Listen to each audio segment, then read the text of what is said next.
నంబల కేశవరావును చంపడం అనేది ఈ దేశం మోడీ అమిత్ షాలు చేసేటువంటి ఒక పిరికిపంద చర్య.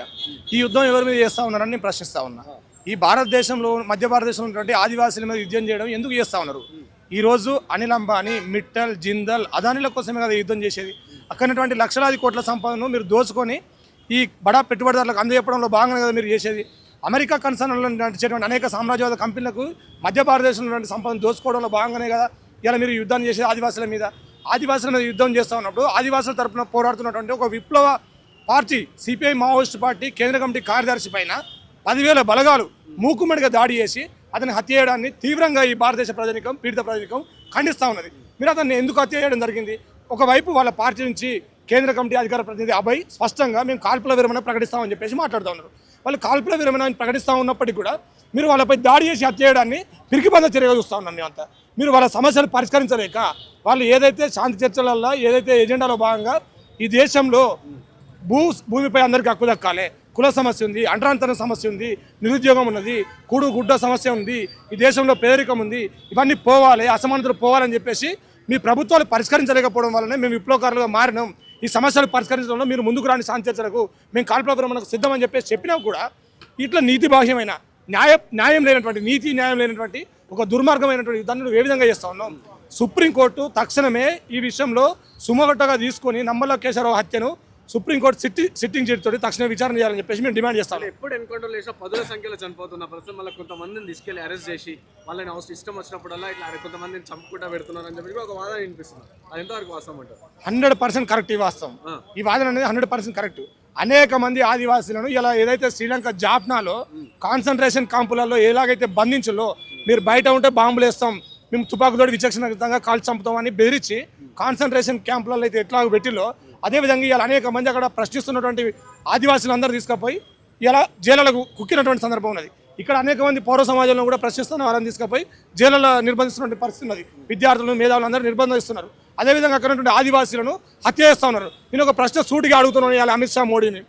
మంగడి సోడి అనేటువంటి ఒక 6 నెలల పసిపాపమై మీరు తూటాదించిల్లు. ఆమె ఏమన్నా మావోయిస్టా? 6 నెలల పసిపాప మావోయిస్టా? మీ కళ్ళకు మావోయిస్టా కనబడ్డదా? ఈ హత్యకు ఎవరు బాధ్యులు? ఇవ్వాలా ఈ దేశం మోడీ బాధ్యుడా, అమిత్ షా బాధ్యుడా? వీళ్ళని సుప్రీంకోర్టు ఏ విధంగా శిక్షిస్తుంది? ఈ రోజు సుప్రీంకోర్టు సమాధానం చెప్పాల్సిన అవసరం ఉన్నది. నేను అదేవిధంగా ఇంకో ప్రశ్న వేస్తూ ఉన్నాం. డిఆర్జీ అనేటువంటి బలగాలు ఇవాళ నంబల కేశవరావు హత్యలో 4 జిల్లాల డిఆర్జీ బలగాలు పాల్గొన్నాయని చెప్పేసి మాట్లాడుతూ ఉన్నారు. ఈ 4 జిల్లాల డిఆర్జీ బలగాలు ఏ విధంగా రిక్రూట్ అయినాయి? రాజ్యాంగ బదుతుందా, చట్టబదుతుందా? సుప్రీంకోర్టు తక్షణమే ఈ విషయంపై జోక్యం చేసుకొని వాళ్ళపై చర్యలు తీసుకోవాలి. ఇప్పుడు డిఆర్జీలో చనిపోయి ఆదివాసుల మరణాలకు కారణం ఎవరు? ఇవాళ విప్లవకారుల మరణాలకు కారణం ఎవరు? ఇవాళ ఆదివాసులపై కొనసాగుతున్న ఈ హత్యాకాండ, ఈ జెనోసైడ్ కారణం ఎవరు? ఇది కేవలం అదానీ కోసం, మిట్టల్ కోసం, జిందల్ కోసమే కొనసాగుతున్నది. అదానికి రాసిస్తున్న వాళ్ళు దండకారణాన్ని అడుగుతున్నా. లక్షల కోట్ల విలువైన సంపద అదానికి రాసిస్తున్నావా మోడీ? అంబానీకి రాసిస్తున్నావా మోడీ? అమిత్ షా మిమ్మల్ని ఇవాళ ఈ దేశ ప్రజానీకం ప్రశ్నిస్తున్నది. దేశ ప్రజానీకం మౌనంగా లేదు. 80 కోట్ల మంది దేశ ప్రజానీకానికి ఇవాళ కనీసం తినడానికి తిండి లేదు. వీళ్ళంతా కూడా మిమ్మల్ని ఖచ్చితంగా గమనిస్తున్నారు. ఈ నీతి బాహ్యమైనటువంటి, ఈ న్యాయం లేనటువంటి ఈ అన్యాయ యుద్ధాన్ని గమనిస్తున్నారు. తప్పకుండా మీకు బుద్ధి చెప్తారని చెప్పేసి ఈ సందర్భంగా తెలియజేస్తా ఉన్నాం. మీరు వీర్రవీగుతున్నారు. ఖబర్దార్ బీజేపీ గుండాలారా, ఖబర్దార్ అమిత్ షా మోడీ. ఇదే బీజేపీ నాయకులు చెప్తాను, ఆదివాసులకు సంబంధించి వాళ్ళకున్న అక్కడ డెవలప్మెంట్ రోడ్లు వేయాలన్నా, లేకపోతే వాళ్ళకి ఏదైనా టవర్ పెట్టాలన్నా, ఇక్కడ వాళ్ళ కమ్యూనికేషన్ కూడా లేదు. కాబట్టి సో అలాంటి అభివృద్ధి పనులు చేస్తే ఈ ఆదివాసుల నక్సలైట్లను అడ్డం పడుతున్నారు, అభివృద్ధి చేయలేస్తలేరు. అందుకని వీళ్ళందరినీ ఎన్కౌంటర్ చేస్తున్నామని చెప్పి బీజేపీ పార్టీ. హక్కుల కోసం పోరాటం ఇవాళ సురువైంది కాదు, ఇవాళ మొదలైంది కాదు. కొమరం భీం పోరాడిన హక్కుల కోసం, అల్లూరు సీతారామరాజు పోరాడిన హక్కుల కోసం, బిర్సా ముండా పోరాడిన హక్కుల కోసం. వాళ్ళందరూ మావోయిస్టులా? ఇవాళ ఆదివాసీ ప్రజానీకం కోసం ఆదివాసీ నాయకులు వాళ్ళపై జరుగుతున్నటువంటి దోపిడీ దౌర్జన్యాలకు వ్యతిరేకంగా వాళ్ళు పోరాటం చేసిళ్ళు. వాళ్ళని మావోయిస్టులేం కాదు, ఈ దేశభక్తులు నువ్వే అంటున్నావు కదా.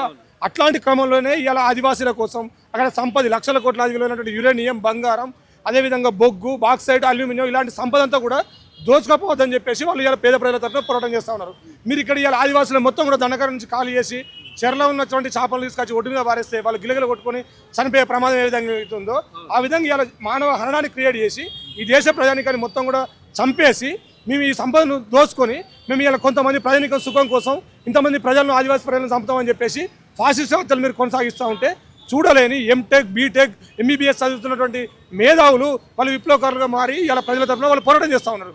ఇలా వాళ్ళు పాకిస్తాన్కి సంపదను ఎత్తుకపోతలేరు, ఇలా అమెరికాకి ఎత్తుకపోతలేరు, ఇలా చైనాకి ఎత్తుకపోతలేరు. ఈ దేశ సంపద ఈ ప్రజలకు దక్కాలని చెప్పేసి వాళ్ళు పోరాటం చేస్తున్నారు. అభివృద్ధి అని మీరు మాట్లాడుతున్న అభివృద్ధి ఇలా 1968 నుంచి బయలుదేరిన కంపెనీ ఆడ మైనింగ్ చేపట్టింది, గవర్నమెంట్ కంపెనీలు ఆడ మైనింగ్ చేపడుతున్నాయి. మరి వాళ్ళకి ఇలా విద్యుత్ లేదు, ఇలా వైద్యం లేదు, ఇలా వాళ్ళకి తినడానికి తిండి లేదు, మంచి తాగడానికి నీరు లేదు, వాళ్ళ జీవన ప్రమాణ స్థాయి ఏమాత్రం పెరగలేదు. ఇలా వాళ్ళకి ఇవన్నీ ఎవరు కల్పించింది? ఇలా విప్లవ పార్టీ ఆడికి పోయి వాళ్ళని చైతన్యం చేసి వాళ్ళకు అక్షరాలు నేర్పింది, ఇలా వాళ్ళకు పోరాటం నేర్పింది, వాళ్ళకు బట్టలు కట్టుకోవడం నేర్పింది, వాళ్ళకు స్కూల్ స్థాపించింది, వ్యవసాయం స్థాపించింది. ఇలా వాళ్ళు స్థాపించిన వ్యవసాయాన్ని మీరు ఖరాబ్ చేస్తున్నారు, వాళ్ళ నీటి బావులను ఖరాబ్ చేస్తున్నారు, వాళ్ళ జీవన ప్రమాణం వాళ్ళని దొరికినట్టు విచక్షణ రహితంగా చంపుతున్నారు. ఎవరు ఇలా అభివృద్ధి చేస్తూ ఉన్నారు? ఆదివాసీ ప్రజలు చెప్పాలి. ఇలా దండకారంలో ఉన్నటువంటి ఆదివాసీ ప్రజలు వాళ్ళు అభివృద్ధికి వ్యతిరేకమైతే మరి ఇలా మీరు ఆదివాసీ ప్రజలను తీసుకుపోయి మూలవాసి బచావ్ మంచు రఘుమీడియం అనేటువంటి ఒక నాయకుడు బయటకు వచ్చి ఇలా మాకు ఇట్లాంటి ఇబ్బందులు అవుతున్నాయని చెప్పిన సందర్భంలో ఆయన తీసుకుపోయి మీరు ఎందుకు జైలు బంధించారు? మీరు అభివృద్ధి చేస్తున్నారు, మరి ఆదివాసీ ప్రజలు మీతో ఉండాలి కదా. ఇలా ముఖేష్ చంద్రకర్ అనేటువంటి ఒక జర్నలిస్ట్ మీరు ఎందుకు చంపిల్లు? మీ అన్యాయాలను మీ బీజేపీ ప్రభుత్వం చేస్తున్న దుర్మార్గాలను వాళ్ళని బయటపెట్టినాయి కదా. మరి ఎవరు అభివృద్ధి చేస్తున్నారు? ఇలా రోడ్లు ఏవి, ఇలా విద్యుత్ ఏది, ఇలా వైద్యం ఏది? ఇవన్నీ స్వతంత్రం వచ్చి 1947లో స్వతంత్రం వచ్చింది. మీ ప్రభుత్వం 3 సార్లు అధికారం వచ్చింది. మరి ఏది అభివృద్ధి? ఏం చేసింది మోడీ ప్రభుత్వం? ఇలా ఎవరు అభివృద్ధికి ఆటంకంగా ఉన్నారు? మీరు స్పష్టంగా ఈ విషయాన్ని తెలియజేయాలి. ఇలా మీరు రాజ్యాంగాన్ని కనీసం పాటిస్తున్నారా? పేసా చట్టం ఉంది, మీరు అమలు చేస్తున్నారా? 5th షెడ్యూల్లో ఉన్నటువంటి హక్కులు అమలు చేస్తున్నారా? ఇలా మధ్య భారతంలో 5th షెడ్యూల్ ఉన్నది, మీరు అమలు చేస్తున్నారా? అటు మణిపూర్ను తగలబెట్టిల్లు, ఇటు మధ్య భారతం తగలబెడుతున్నారు. ఎవరి కోసం తగలబెడుతున్నారు? ఇదంతా కూడా అంబానీ, అదానీ, మిట్టల్, జిందాల్, అదేవిధంగా ట్రంప్ కోసమే కదా. లాస్ట్కు ట్రంప్ చెప్పిండు మొన్న పాకిస్తాన్ తోటి యుద్ధం అంటే కథం వెంటనే వదిలేసిల్లు. మేము కూడా యుద్ధానికి వ్యతిరేకంగానే కోరుకుంటా ఉన్నాం. మరి ఇక్కడ లక్షలాది మంది కోట్లాది మంది ప్రజలు ఈ దేశ ప్రజలను చంపకండి, ఈ ఆదివాసీ బిడ్డలను చంపకండి అని చెప్పేసి కోరుకుంటా ఉంటే అనేక రాజకీయ పీఠాలు తెలంగాణలో అయితే ఎక్సెప్ట్ బీజేపీ అన్ని పార్టీలు కూడా ఈ మానవహారాన్ని మేము వ్యతిరేకిస్తున్నాం, కగారు వెనుక తీసుకోవాలని చెప్పేసి అన్ని పార్టీలు ఇలా రోడ్ల మీద కలిసి ధర్నాలు చేస్తూ ఉన్నాయి. మరి మీరు ఈ ప్రజలు, ఈ దేశ ప్రజలు, ఈ దేశ రాజకీయ పార్టీలు మీరు ప్రతిపాదించిన విషయాన్ని మీరు మాట్లాడరా? ఈ సందర్భంగా కాంగ్రెస్ పార్టీ అధ్యక్షుడు మల్లికార్జున ఖర్గే గారికి, అదేవిధంగా రాహుల్ గాంధీ గారికి మీరు పార్లమెంట్లో తక్షణమే మీరు మాట్లాడాలి. మీరు ఒక తీర్మానం చేయించాలి, అన్ని పార్టీలను కలుపుకొని మీరు తీర్మానం చేయించాలి. అది ఈ దేశ రాజకీయ పార్టీల మీద ఉన్నటువంటి బాధ్యత. ఈ దేశంలో ఉన్నటువంటి ఆదివాసులను కాపాడంలో భాగంగా ప్రతిపక్ష పార్టీలుగా మీరు కూడా ఇప్పుడు తెలంగాణలో ఏదైతే బీఆర్ఎస్ పార్టీ అధ్యక్షుడు మన చంద్రశేఖరరావు ఏదైతే మాట్లాడాడో తను కూడా తక్షణమే ప్రధానమంత్రికి, రాష్ట్రపతికి, అన్ని పార్టీలకు తను కూడా లేఖలు రాయాలి. అదేవిధంగా ఇక్కడ ఏదైతే గౌరవ ముఖ్యమంత్రి రేవంత్ రెడ్డి గారు ఎవరైతే ఉన్నారో తను కూడా ఇది శాంతి భద్రతల సమస్య మేము చూడం, ఇది ఆర్థిక రాజకీయ సమస్య మేము చూస్తాం. కాబట్టి చర్చల కోసం మేము మా వంతుగా మా ఎక్స్పీరియన్స్ ఉన్నది, దాన్ని మేము ఆలోచించుకొని మేము మా కేంద్ర పార్టీతో మేము మాట్లాడుకుంటామని చెప్తా ఉన్నారు. అదే క్రమంలో ఇక్కడ తక్షణమే తెలంగాణలో ఉన్నటువంటి రాష్ట్ర పార్టీ చర్చలకు రావాలి. అదేవిధంగా బీజేపీపై ఒత్తిడి తేవాలి. ఆదివాసీ మినిస్టర్లు ఏం చేస్తూ ఉన్నారు, ఆదివాసీ ఎంపీలు ఏం చేస్తూ ఉన్నారు, ఆదివాసీ ఎమ్మెల్యేలు ఏం చేస్తూ ఉన్నారు? మీరంతా కూడా ఆదివాసీ ప్రజలను కానీ రక్షించుకోవాలి. అలా ఒక అంబానీ కాదు ఈ దేశం, ఒక అదానీ కాదు ఈ దేశం, ఒక మోడీ కాదు ఈ దేశం, ఒక అమిత్ షా కాదు ఈ దేశం. ఈ దేశంలో ఉన్నటువంటి అనేక మంది కోట్లాది ప్రజలకు ఈ భూమిపై హక్కున్నది, ఈ సహజ వనరులపై హక్కున్నది. ఆ విషయాన్ని మీరు అంతా కూడా గమనించాలని చెప్పేసి సందర్భంగా తెలియజేస్తా ఉన్నారు. ఈ ఎన్కౌంటర్ని ఎలా చూస్తారు?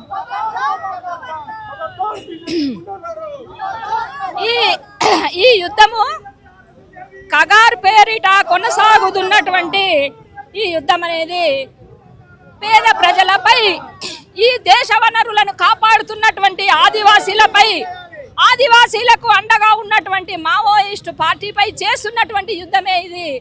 ఆ వనరులకు వ్యతిరేకంగా సాగుతున్నటువంటి ఈ పోరాటము, వనరుల కోసం సాగుతున్న పోరాటము, ఆ వనరులను కార్పొరేట్ కంపెనీలకు, అదానీ అంబానీలకు కట్టబెట్టేటటువంటి ఒక భారతీయ జనతా పార్టీ, ఏ పార్టీ అయినా కానీ కార్పొరేట్లకు, అదానీ అంబానీలకు, పెట్టుబడిదారులకు, సామ్రాజ్యవాదులకు, వీళ్ళందరికీ ఎవరైతే వత్తాసు పలుకుతున్నారో వాళ్లకు వ్యతిరేకంగా ప్రజా పోరాటాలు చేస్తున్నటువంటి ఆదివాసీలకు, మావోయిస్టు పార్టీ, ఇంకా ఇతర పోరాట ప్రజా సంఘాలకు వ్యతిరేకంగా సాగుతున్నటువంటి యుద్ధమే. ఆ యుద్ధంలో భాగంగానే వీళ్ళు ఆదివాసీలను హత్యాకాండ కొనసాగిస్తున్నారు, మొత్తము శవాల గుట్టలను తయారు చేస్తున్నారు. అట్లనే వాళ్ళ తరఫున అండగా ఉన్నటువంటి మావోయిస్టు పార్టీ నాయకులను అంతమొందించాలని కుట్ర చేస్తున్నారు. దాంట్లో భాగంగానే ఒక బూటకపు అంటే చర్చలు చేయాలి అని చెప్పేసి అందరూ మేధావులంతా కూడా అడుగుతుంటే, కూడా అందరు ప్రజలు కూడా అడుగుతుంటే, శ్మశానము చేసి, దేశాన్నంతా శ్మశానమైనా చేసి మేము దేశాన్ని మొత్తం కార్పొరేట్లకు అమ్మేస్తాము అని చెప్పేసి సిగ్గు లేకుండా నిస్సిగ్గుగా ఈ యొక్క భారత ప్రభుత్వము, బీజేపీ మోడీ గవర్నమెంట్ చేస్తున్న ఈ హత్యాకాండ ఇది. కాబట్టి ఈ హత్యాకాండతో కేంద్ర ప్రభుత్వం దీనిపైన సంతోషం వ్యక్తం చేస్తుంది. దీని పట్ల ఏమంటారు? అవునండి, సంతోషము. వాళ్ళు ఏమనుకుంటున్నారంటే మేము చంపేస్తాం ఇక ఇదంతా కూడా, మీరు ఈ పోరాటాలు ఆగిపోతాయి అని చెప్పేసి భ్రమపడుతున్నారు. ఇది భ్రమ మాత్రమే. మేము సవాల్ చేస్తున్నాము. ఈ యొక్క ప్రభుత్వాలకు, ఏ ప్రభుత్వాలైనా సరే, కేంద్ర ప్రభుత్వాలైనా సరే, రాష్ట్ర ప్రభుత్వాలైనా సరే, ప్రజల పైన దోపిడీ ఉన్నంత వరకు ఈ ప్రజా ఉద్యమాలు అనేటటువంటి ఎప్పటికీ కొనసాగుతూనే ఉంటాయి. సూర్య చంద్రులు ఉన్నంత వరకు అని ఎట్లయితే అంటామో, ప్రజల పై దోపిడీ ఉన్నంత వరకు ఈ ప్రజా పోరాటాలు కొనసాగుతాయి. ప్రజా పోరాటాలకు అండగా మావోయిస్టు పార్టీ, ఇంకా ఇతర పోరాట పార్టీలు కూడా అవన్నీ కూడా అండగా ఉంటాయి. అవేమి నశించిపోవు, అవి అభివృద్ధి అవుతూ ఉంటాయి, పోరాటాలు జరుగుతూ ఉంటాయి. చరిత్ర కూడా అదే చెప్తున్నది. ఖబర్దార్ దేశద్రోహులారా. పోలీసులకు కూడా ఈ విజయాన్ని అంకితం చేస్తున్నాం అనే ఒక మాట కూడా అన్నారు. అవునండి, అంకితం చేస్తాయి. అవి ఎవరికి అంకితం చేస్తాయి? ఆదాని అంబానీలకు అంకితం చేస్తాయి. పోలీసులు ఏందండి, వాళ్ళు ఎట్లా చెప్తే అట్లా వాళ్ళు ఉద్యోగాలు చేసుకొని వాళ్ళ ప్రమోషన్ల కోసము ఈ హత్యలు చేస్తున్నారు. వాళ్ళను ఏ గవర్నమెంట్ వస్తే ఆ గవర్నమెంట్ ను కాపాడుతాయి అవి. వాళ్ళ డ్యూటీ, ఆ డ్యూటీ వాళ్ళు చేసి వాళ్ళతోని ప్రమోషన్లు పొంది అధికారంలో వాళ్ళు ఆఫీసర్లుగా ఉంటారు. ఈ ప్రభుత్వాలు కూడా అసలు ఈ యొక్క దేశాన్ని అమెరికా యుద్ధం చేయమంటే చేస్తుంది. అంటే మొత్తం అగ్రరాజ్యాలైనటువంటి దాంట్లో భాగంగా అమెరికా ఎట్లా యుద్ధాలను పురికొల్పుతున్నది, ఆయుధ వ్యాపారాలు చేసుకోవడానికి కోసము ప్రజలపై యుద్ధం చేసి అవి ఈ సంపదను మొత్తము ఆ కార్పొరేట్లకు కట్టబెట్టడానికి కోసమే ఈ ప్రజలపై వాళ్ళు చేస్తున్నటువంటి యుద్ధము. నిజంగా వాళ్ళే దేశద్రోహులు. ఇప్పుడు ఉన్నటువంటి కార్పొరేట్ కంపెనీల దేశద్రోహులు. వాళ్లకు అనుగుణంగా ఉన్నటువంటి ఈ బీజేపీ గవర్నమెంట్, రాష్ట్రాలలో ఉన్నటువంటి కాంగ్రెస్ ప్రభుత్వాలు కానీ ఇవి రెండు కూడా ఈ యొక్క ప్రజలకు వ్యతిరేకంగా, ఆ కార్పొరేట్ కంపెనీలకు అనుకూలంగా ఏర్పాటు అయినటువంటి ప్రభుత్వాలే. ఎవరైనా సరే ప్రజల సంపదను అమ్మడానికి కోసమే అధికారాల్లోకి వస్తున్నారు, ఓట్లు వేయించుకుంటున్నారు. వాళ్ళు ప్రజల సంపదనంతా అమ్మేస్తున్నారు. ఎన్కౌంటర్ చేస్తా ఉంటే హ్యూమన్ రైట్ కమిషన్ లాంటివి ఏం చేస్తా ఉన్నాయని అడిగితే ఏమంటారు? అవునండి, హ్యూమన్ రైట్స్ కమిషన్లైనా, ఏ కమిషన్లైనా, ఏ అధికారులైనా, ఐఏఎస్లైనా, ఐపీఎస్లైనా అండి, చాలా ఎవరైతే అధికారంలో ఉంటారో పార్టీలు వాళ్ళకు అనుకూలంగానే ఉంటాయి. వాళ్ళు వ్యతిరేకిస్తే వాళ్ళు తెల్లారే అక్కడ నుంచి డిస్మిస్ అవుతారు, లేకుంటే ఏదో ఒక రకంగా వాళ్ళు ఆ పదవి నుంచి వెళ్ళిపోతారండి. ఇప్పుడు ఉన్నటువంటి అధికారులు అయినా సరే, ఎవరైనా సరే, మొత్తం ఏ రైట్స్ కమిషన్ అయినా సరే అది పేరుకు మాత్రమే ఉంటున్నది. నిజంగా ప్రజల కోసము ఏ రైట్స్ కానీ పనిచేయట్లేవండి. ప్రభుత్వాలు పెట్టిన అంటే రైట్స్ కమిషన్లు వాళ్ళకు అనుకూలంగానే ఉంటాయి. అవి ఏ రైట్స్ గురించి అవి పరిశీలించకుండా చేయడానికి, నిర్ధారణలు చేసి దోషులను శిక్షించడానికి ఎప్పుడూ ఏవి ప్రయత్నం చేస్తలేవు. అవి చేయాలంటే మళ్ళా వాటి దగ్గర కూడా పోయి కొట్లాడాలి. ప్రతి ఒక్క దగ్గర పోరాటం లేకుండా ఏది కూడా ఒక చిన్న సమస్య కూడా పరిష్కారం అవ్వట్లేదు.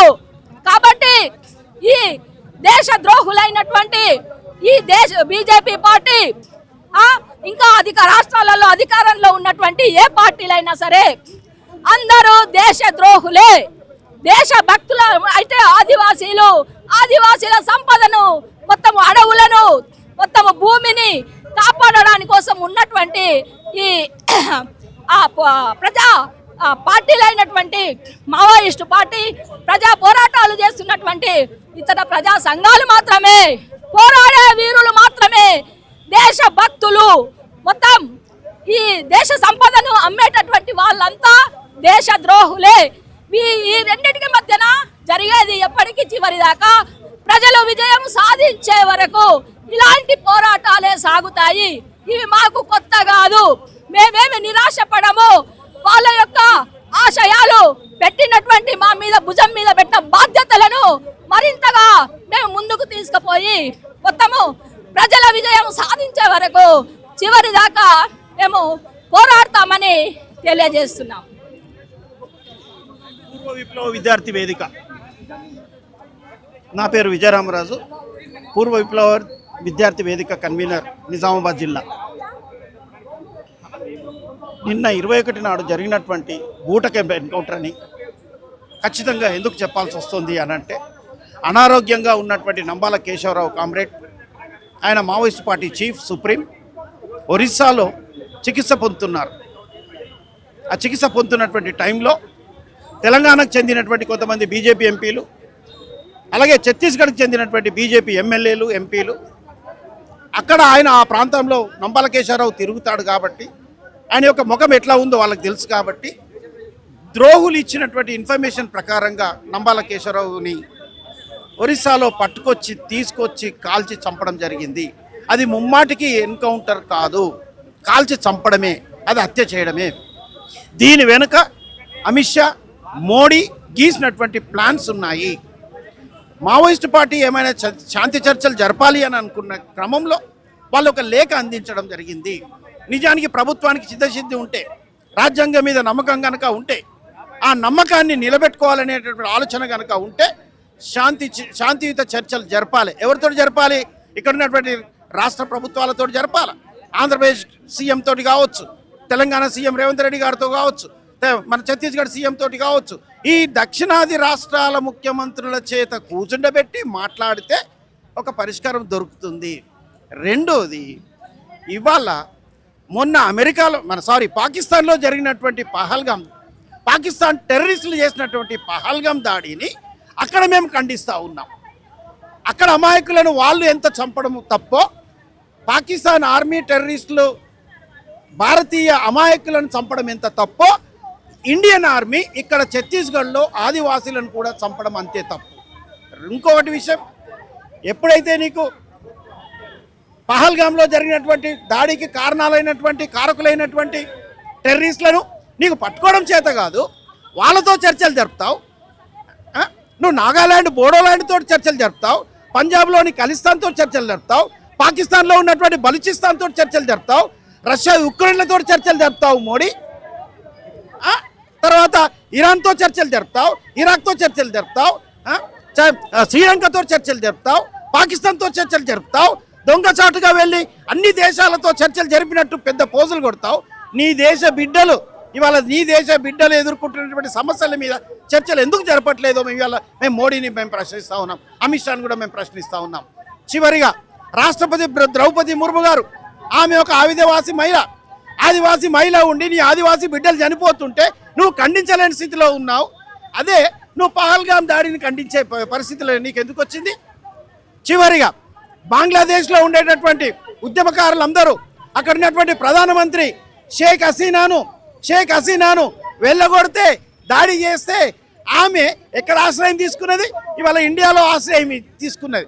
ఇండియాలో ఎవరి పక్షాన ఉంది? మోడీ ఇచ్చినటువంటి ఆశ్రయంలో ఉంది. మోడీ షెల్టర్ ఇచ్చాడు. మోడీ వేలాది మంది పోలీసులతోటి షేక్ హసీనాకు రక్షణ ఇచ్చినావు. ఒకదే అయిపోయేమో బంగ్లాదేశ్ వాళ్ళు ముస్లింలు, రోహింగ్యాలు పాత బస్తీకి వస్తున్నారు, సిటీకి వస్తున్నారు, హైదరాబాద్లో ఉంటున్నారు. హైదరాబాద్ వాతావరణం పాడైపోయింది అని అంటున్నటువంటి Modi and BJP MP Sanjay Sheikh హసీనాను ఢిల్లీలో ఎందుకు పెట్టుకున్నారు? ఆమె విదేశీయురాలే కదా, బంగ్లాదేశ్ దేశస్తురాలే కదా. అంటే ఆమెకు ఒకదికి ఆశ్రయం ఇస్తావు. ఈ దేశ బిడ్డలైనటువంటి ఛత్తీస్గఢ్ ప్రజలు, ఈ దేశ బిడ్డలైనటువంటి తెలంగాణ ప్రజలు, ఈ దేశ బిడ్డలైనటువంటి రైతులు, కార్మికులు, వీళ్ళందరి మీద నీవు ఆపరేషన్ కగార్ పేరుతో వేలాది పోలీసులను దించి, వేలాది సిఆర్పిఎఫ్, డిఆర్జీ, బస్తరైజీ, సుందర్ రాజ్ వీళ్ళందరూ కూడా ఏం చేస్తున్నారు అని అంటే, రోజు కెమెరాలు పెట్టుకొని ఆ తర్వాత డ్రోన్ల సహాయంతో వాళ్ళు ఎక్కడెక్కడున్నారో పట్టుకొని తిరిగి నువ్వు కాలు చంపుతా ఉన్నావు. వాళ్ళ ఆదివాసులు ఇవాళ కాలకృత్యాలు తీసుకోవడానికి టైం ఇవ్వట్లేదు, నీళ్లు తాగడానికి టైం ఇవ్వట్లేదు, చెరువు దగ్గరికి వెళ్ళి నీళ్ళు తాగుదామన్న టైం ఇవ్వట్లేదు, స్కూల్స్కి వెళ్దామన్నటువంటి చిన్నపిల్లలను కాలు చంపుతా ఉన్నావు. నిద్రపోవడానికి లేదు, తిండి పెట్టడానికి లేదు, తిండి తినడానికి లేదు. అంటే ఎంత విచక్షణ రహితంగా, జ్ఞానం లేకుండా ఇవన్నీ దాడులు జరుగుతూ ఉన్నాయి. ఈ దాడులన్నిటికీ కారణము ఆర్ఎస్ఎస్ గీసినటువంటి చిత్రపటమే. దీంట్లో RSS, BJP, VHP, Bajrang Dal, ABVP కూడా ఈ దాడుల ఈ మావోయిస్టులపై జరుగుతున్నటువంటి దాడులకు కారణంగా మేము భావిస్తూ, ముఖ్యంగా కేంద్ర మంత్రి అమిత్ షా 31 మార్చి 2026 వరకు అంతమొందిస్తామని అన్నారు. ఓకే, ఆ డెడ్ లైన్ పెట్టావు. ఆ డెడ్ లైన్ మేము లెక్క చేయము. ఎందుకంటే ప్రజలు ఎదుర్కొనే సమస్యలన్నీ పరిష్కారం అయ్యేదాకా, ఆకలి, దారిద్ర్యము, నిరుద్యోగము, ఈ సమస్యలు పరిష్కారం అయ్యేదాకా నక్సలిజం ఉంటుంది, మావోయిజం ఉంటుంది. మావోయిస్టుల పేరిట ఆదివాసులను, ఆదివాసుల పేరిట మావోయిస్టులను చంపడం దారుణమైన చర్యగా భావిస్తూ ఇవాళ నంబాల కేశవరావును ఒరిస్సాలో నుంచి పట్టుకొచ్చి కాల్చి చంపడానికి చాలా నిదర్శనాలు ఉన్నాయి. అవి ఎన్కౌంటర్లో చావలేదు. ఎన్కౌంటర్లో చనిపోతే 2 వర్గాల వైపు జరగాలి. ఒక కానిస్టేబుల్ కూడా, ఒక జవాన్ కూడా చనిపోయినట్టు వార్తలు వచ్చినాయి. కానీ మాకు కూడా ఇక్కడ అనుమానం, పోలీసులను కాల్చుకుంటున్నారు. మొన్న ఛత్తీస్గఢ్లో ల్యాండ్ మైన్ పేలింది. ఆ ల్యాండ్ మైన్ పేలితే 3 కానిస్టేబుల్స్ చనిపోయారని చెప్పి అన్నారు. అది తప్పు. అక్కడ ఉన్నటువంటి పోలీసుల మీద అనుమానం చేత పోలీసులనే కాల్చుకుంటున్నారు. ఇది మావోయిస్టుల పేరు మీద, వాళ్ళ పేరు మీద నెట్టివేస్తున్నారు. ఇది సరైనది కాదు. ఈ సందర్భంగా నంబాల కేశవరావు చీఫ్ సుప్రీంతో పాటు మిగతా 28 మంది ఎవరినైతే బూటక ఎన్కౌంటర్లో చనిపోయారో వాళ్ళందరికీ మా రెడ్ శాల్యూట్స్ తెలియజేస్తున్నాం. పూర్వ విప్లవ విద్యార్థి వేదిక, ఉమ్మడి నిజామాబాద్ జిల్లా నుంచి. Thank you. సార్ చెప్పండి సార్, ఈ ఎన్కౌంటర్ని ఎలా చూసొచ్చు? కేశవరావు అలియాస్ బసవరాజు నిన్న ఉదయం ఎన్కౌంటర్లో మరణించినట్లు హోమ్ మినిస్టర్ మధ్యాహ్నం ప్రకటించారు. ఒరిస్సాలో అతన్ని పట్టుకొని నారాయణపూర్ అడవుల్లో అతన్ని ఎన్కౌంటర్ చేసినట్టు వార్తలు వస్తున్నాయి. అతనితో పాటు జంగ్ పత్రిక ఎడిటర్ నవీన్ కూడా చనిపోయిన ప్రకటనలు వస్తున్నాయి. మిగతా 20 మంది ఎవరైతే చనిపోయారో వాళ్ళ పేర్లు కానీ వాళ్ళ అడ్రస్ వివరాలు ఇంతవరకు ప్రకటించలేదు. అందుకే అనుమానాలు కలుగుతున్నాయి. కేశవరావుకు 3 అంచెల భద్రత పటిష్టంగా ఉంటుంది. కేంద్ర పార్టీ జాతీయ ప్రధాన కార్యదర్శిగా పనిచేస్తున్న చాలా అంచెల భద్రత ఉంటుందని మీరే చెప్తున్నారు ప్రభుత్వం. మరి అంత సులభంగా ఎట్లా దొరికాడు అనే విషయాన్ని ప్రజలకు తెలియజేయాలి. అందుకే సుప్రీంకోర్టు ప్రధాన న్యాయమూర్తితో కానీ సుప్రీంకోర్టు న్యాయమూర్తితోటి నిష్పాక్షికంగా ఒక న్యాయ విచారణ జరిపించాలని ప్రజా సంఘాలుగా మేము డిమాండ్ చేస్తూ ఉన్నాం. ఈరోజు కేవలం కేశవరావు ఎన్కౌంటర్ కాదు, ఈరోజు భారతదేశంలో గత సంవత్సరాల కాలంగా 500 మంది ఆదివాసులను, మావోయిస్టులను భారత ప్రభుత్వ బలగాలు చంపివేశాయి. కేంద్ర హోంమంత్రి మేము చంపివేస్తాం అనే భాషే రాజ్యాంగ వ్యతిరేకమైంది. ఏ పౌరుని కూడా చంపివేస్తామని ప్రకటించకూడదు. రాజ్యాంగబద్ధంగా మేము చర్యలు తీసుకుంటాము, అరెస్ట్ చేస్తాము, కోర్టులో హాజరుపరుస్తాము, శిక్షలు బయట చూస్తాము అని మాట్లాడవచ్చు. కానీ సాక్షాత్తు కేంద్ర హోంమంత్రే మేము చంపివేస్తాను అనే భాష సరైనది కాదు. అందుకే ఈరోజు చేసుకుంటా ఉన్నారు కేంద్ర ప్రభుత్వం, కేంద్ర హోంశాఖ మంత్రి కాకుండా కేంద్ర హోంశాఖ సహాయ మంత్రి బండి సంజయ్, సాక్షాత్తు భారత ప్రధానమంత్రి మోడీ కూడా ఈరోజు ప్రకటించాడు. సంబరాలు చేసుకోవడం ప్రకటించుకోవడం గతంలో కూడా జరిగింది. మావోయిస్టులను చంపినప్పుడు మొత్తంగా డ్యాన్సులు చేసిన సైనిక బలగాలు డ్యాన్సులు కూడా చేశారు గతంలో. అంటే వాళ్ళు ఒక వికృత ఆనందాన్ని పొందుతున్నారు. ఆదివాసులను చంపి, మెజార్టీగా ఆదివాసులను చంపి ఈరోజు రాజ్యాంగానికి వ్యతిరేకంగా రాజ్యాంగాన్ని అమలు పరుస్తామని అధికారంలోకి వచ్చిన మీరు, మావోయిస్టులు ఎట్లాగూ రాజ్యాంగం పట్ల నమ్మకం లేదు, సాయుధ పోరాటం చేస్తాం ప్రకటించుకున్నారు వాళ్ళు. కానీ మీరు భారత రాజ్యాంగం పైన ప్రమాణం చేసి అధికారంలోకి వచ్చారు కాబట్టి రాజ్యాంగం యొక్క మౌలిక సూత్రాలు మీరు పాటించాలి కదా.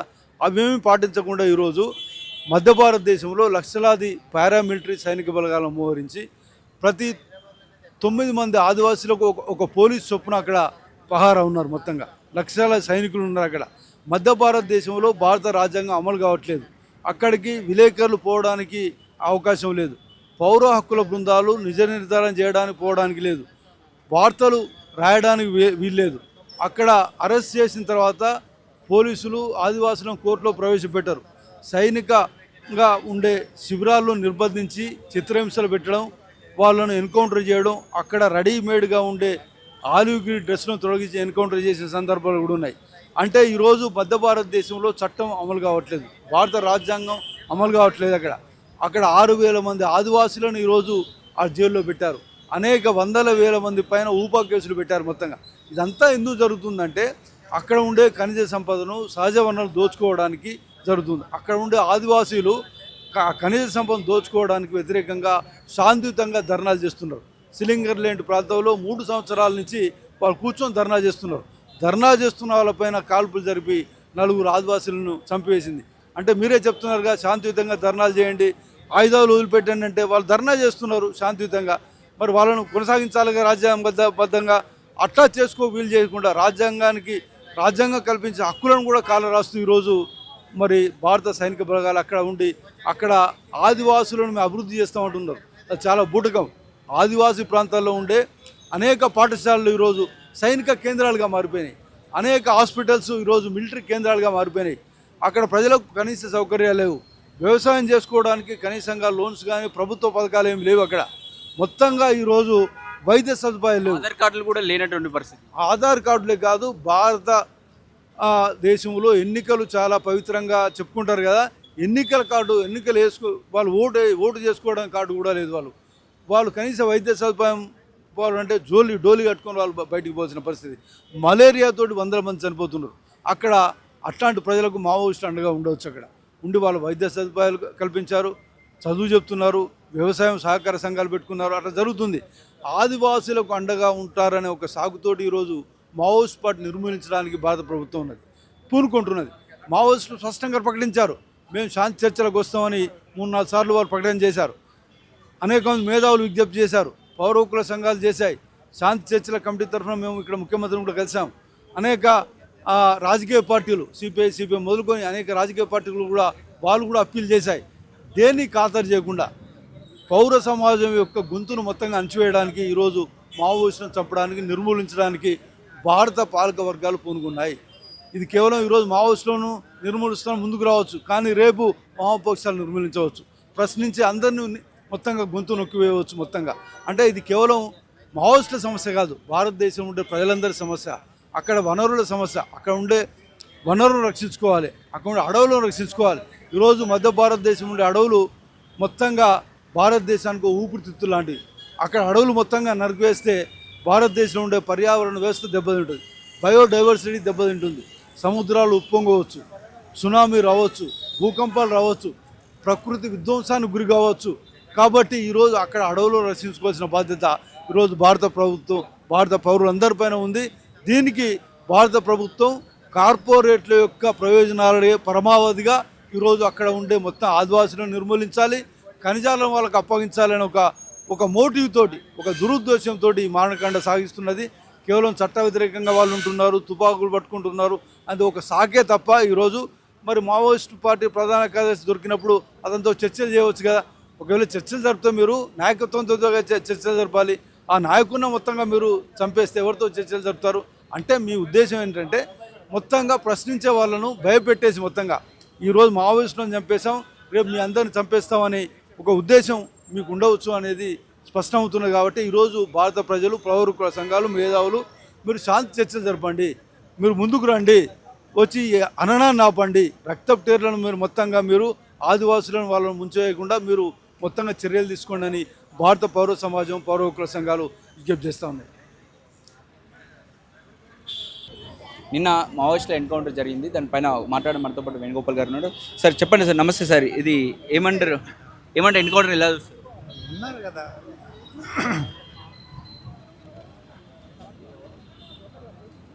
భారత విప్లవోద్యమ నేత, భారత కమ్యూనిస్ట్ పార్టీ మావోయిస్ట్ ప్రధాన కార్యదర్శి నంబాల కేశవరావును మొన్న ఒరిస్సాలో అరెస్ట్ చేశారని, నిన్న ఉదయం ఛత్తీస్గఢ్ నారాయణపూర్ దగ్గర ఎన్కౌంటర్ జరిగినట్టుగా ఒక అబద్ధపు కథ అల్లి ఒక 20 మందినో 26 మందినో ఆదివాసులను కూడా కలిపి చంపివేశారని ఇప్పటికి వార్తలు వస్తున్నాయి.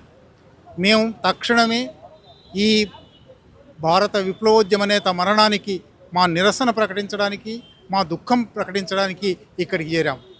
ఈ సందర్భంలో మేము ఒక మనుషులను నిర్మూలించడం ద్వారా భారత విప్లవోద్యమాన్ని నిర్మూలిస్తాను, 2026 మార్చి 31 తర్వాత మావోయిస్ట్ రహిత భారతదేశం చేస్తాను అని అమిత్ షా కంటున్న కలలు పగటి కలలు అని చెప్పదలుచుకున్నాం. ఎందువలనంటే మావోయిజం కానీ, ఈ దేశంలో ప్రజా పోరాటాలు కానీ, ప్రజల ఆకలి వల్ల, నిరుద్యోగం వల్ల, సామాజిక అసమానత వల్ల, దళిత వివక్ష వల్ల అటువంటి అనేక సమస్యల వల్ల వస్తున్నాయి. ఆ సమస్యలు పరిష్కారం అయ్యేంత వరకు ప్రజలు పోరాడుతూనే ఉంటారు. ప్రజలకు మావోయిస్ట్ పార్టీ నాయకత్వం వహిస్తుందా, మరొకరు నాయకత్వం వహిస్తారా అనేది ప్రధానం కాదు. ప్రజా పోరాటాలు ఉంటాయి. ప్రజా పోరాటాల రహిత భారతదేశాన్ని తయారు చేయడం అమిత్ షాకు కాదు కదా, ఏ ఒక్కరికి సాధ్యం కాదు.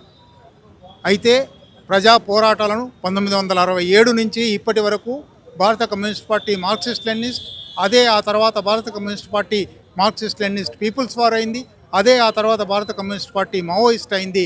ఈ పార్టీ నాయకత్వంలో ఈ ప్రజా పోరాటాలు సాగుతున్నాయి. ఈ ప్రజా పోరాటాలను నాయకులను హతం చేయడం ద్వారా రద్దు చేయగలము అని భారత ప్రభుత్వం 67 నుంచి భావిస్తుంది. కొన్ని వేల మందిని హత్య చేసింది. భారత కమ్యూనిస్ట్ పార్టీ మార్క్సిస్ట్ లెనినిస్ట్ మొదటి ప్రధాన కార్యదర్శి కామ్రేడ్ చారు మజుందార్ను 1972 జూలై 28న అరెస్టు చేసి పోలీసు లాకప్లో చంపివేశారు. కానీ ఉద్యమం ఆగిపోలేదు. ఆ తర్వాత 53 ఏళ్లకు మళ్ళీ మరొక ప్రధాన కార్యదర్శి నంబాల కేశవరావును హత్య చేశారు. ఆయన మరణం తప్పనిసరిగా విచారకరం. మావోయిస్ట్ ఉద్యమానికి, ప్రజా ఉద్యమాలకు అది తీరని లోటు. కానీ ప్రజా ఉద్యమాలు ఒక నాయకుడి మరణంతో ఆగిపోవు. ప్రజల సమస్యలు ఉన్నంతకాలం పోరాటాలు ఉంటాయి.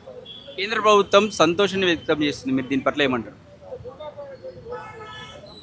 కేంద్ర ప్రభుత్వం నిజానికి ఇవాళ ఉన్న ప్రభుత్వం సంఘ్ పరివార్ ప్రభుత్వం. రాష్ట్రీయ స్వయం సేవక్ సంఘ్కు హింస, హత్య, ఉన్మాదము, విభజన తప్ప మరొకటి తెలియదు. మనుషులు చచ్చిపోతే సంతోషం ప్రకటించే దుర్మార్గమైన ప్రభుత్వం ఇవాళ మనల్ని ఏలుతున్నదంటే ప్రతి ఒక్కరము సిగ్గుపడవలసి ఉంది. పోలీస్ బలగాలకు కూడా ఈ విజయాన్ని అంకితం చేస్తున్నట్టు చెప్పడం జరిగింది, మీరేమంటారు? అసలు మనుషులను చంపడం విజయం అని అనడమే ఒక దుర్మార్గమైన విషయం, సిగ్గుమాలిన విషయం. ఈ సిగ్గుమాలిన ప్రభుత్వం ఉన్నందుకు ప్రతి ఒక్క పౌరుడు సిగ్గుపడాలి. భారత రాజ్యాంగం అధికరణం 21లో ఏ ఒక్కరి ప్రాణాలను చట్టం నిర్దేశించిన పద్ధతిలో తప్ప మరొక రకంగా తీయడానికి వీల్లేదు అని రాసింది. ఇది చట్టం నిర్దేశించిన పద్ధతి కాదు. ఎక్కడో పట్టుకున్నారు, దొంగతనంగా తీసుకొచ్చి కాల్చి చంపారు.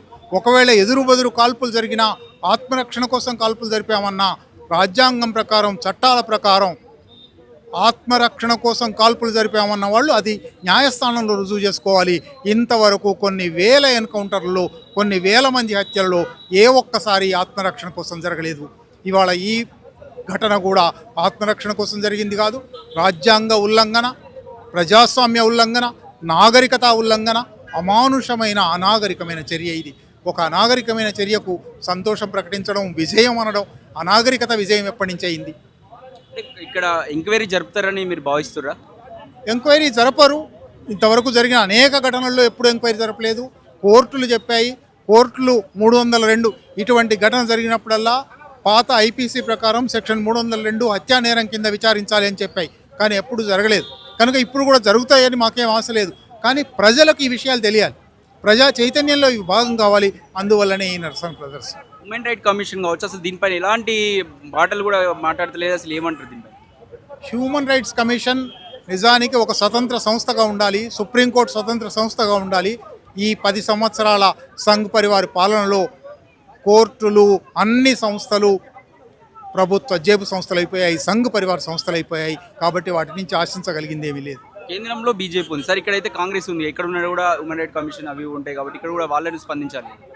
అంటే ఇక్కడి హ్యూమన్ రైట్స్ కమిషన్కు పరిధి ఉంటుంది. ఈ రాష్ట్ర పరిధిలో జరిగిన ఘటన అయితే వాళ్ళు స్పందించవచ్చు.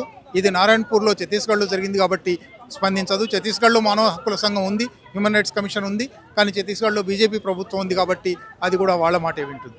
అంటే అటు వేరే దేశాలతో శాంతి ఒప్పందాలు చేసుకునే కేంద్ర ప్రభుత్వం మన దేశంలో జరుగుతున్నటువంటి వీటి వాళ్ళు వస్తా అంటే కూడా వీళ్ళు శాంతి చర్చలకు పోతలేరు. మీరు దీన్ని ఎలా చూస్తారు? సంఘ్ పరివారకు ఇది చాలా సహజమైన విషయం. ఎందువల్లనంటే వాళ్ళ నాయకుడు గోల్వాల్కర్ తన బంచ్ ఆఫ్ థాట్స్ పుస్తకంలో ఈ దేశంలో 3 శత్రువులు ఉన్నారు: కమ్యూనిస్టులు, ముస్లింలు, క్రైస్తవులు. వీళ్ళు ఏ హక్కులు లేకుండా 2వ తరగతి పౌరులుగా ఉండాలి, వీళ్ళకి ఏ హక్కులు ఉండవు అని రాసున్నాడు. ఇప్పుడు వాళ్ళు అదే పని చేస్తున్నారు. మణిపూర్లో క్రైస్తవుల మీద దాడులు చేశారు, దేశవ్యాప్తంగా ముస్లింల మీద దాడులు చేస్తున్నారు. కమ్యూనిస్టులుగా ఇవాళ విప్లవోద్యమంలో ఉన్న మావోయిస్టుల మీద దాడులు చేస్తున్నారు. కనుక ఇది సంఘ్ పరివారకు వీళ్ళ మీద దాడి చేయడం చాలా సహజమైన విషయం. వీళ్ళ గురించి ఎటువంటి ఆలోచన చేయకపోవడం, వీళ్ళతో చర్చలు జరపకపోవడం వాళ్ళకు సహజమైన విషయం. ఇప్పటికీ నాగాల్యాండ్తో గత 10 సంవత్సరాల్లోనే కాల్పుల విరమణ కొనసాగుతున్నది. నాగా తీవ్రవాదులతో చర్చలు జరుపుతున్నారు. పాకిస్తాన్తో చర్చలు జరపడానికి సిద్ధంగా ఉన్నామన్నారు. అనేక దేశాలతో చర్చలు జరుపుతున్నారు. మొన్నటికి మొన్న ఢిల్లీలో రైతాంగ ఉద్యమకారులతో చర్చలు జరిపారు. మావోయిస్టులతో మాత్రం చర్చలు జరపమంటున్నారు. ఇది సంఘ్ పరివార్ ఆలోచన. అంటే మనం సాధారణ జనాలుగా వాళ్ళకు జనం కోసం పనిచేశారు కాబట్టి వాళ్ళకు మద్దతుగా మనం ఎలా నిలవాలి, ఇలాంటి ఎన్కౌంటర్లను ఆపడానికి మనం ఎలా సహకరించాలి? తప్పకుండా గత 2 నెలలుగా తెలంగాణలో అన్ని జిల్లాలలోనూ శాంతి చర్చలు జరపాలి, కాల్పుల విరమణ జరపాలి అని పెద్ద ఎత్తున సభలు జరుగుతున్నాయి, ప్రదర్శనలు జరుగుతున్నాయి. అనేక మంది రచనలు చేశారు, మాట్లాడారు, సభలు జరిగాయి. కాబట్టి ప్రజా చైతన్యం ఒకటి మాత్రమే దీన్ని అడ్డుకోగలదు. ఇవాళ ఈ ప్రజా చైతన్యం తెలంగాణలో వస్తుంది, రేపు వేరే రాష్ట్రాలకు కూడా వ్యాపిస్తే, ఢిల్లీలో కూడా కోఆర్డినేషన్ కమిటీ ఫర్ పీస్ అనే ఒక సంస్థ ఏర్పడింది. అది దేశవ్యాప్తంగా ప్రయత్నాలు చేస్తుంది. ఇటువంటి ప్రయత్నాలు జరిగితే ప్రజల ఒత్తిడితో తప్పనిసరిగా ప్రభుత్వం దిగి రావచ్చు.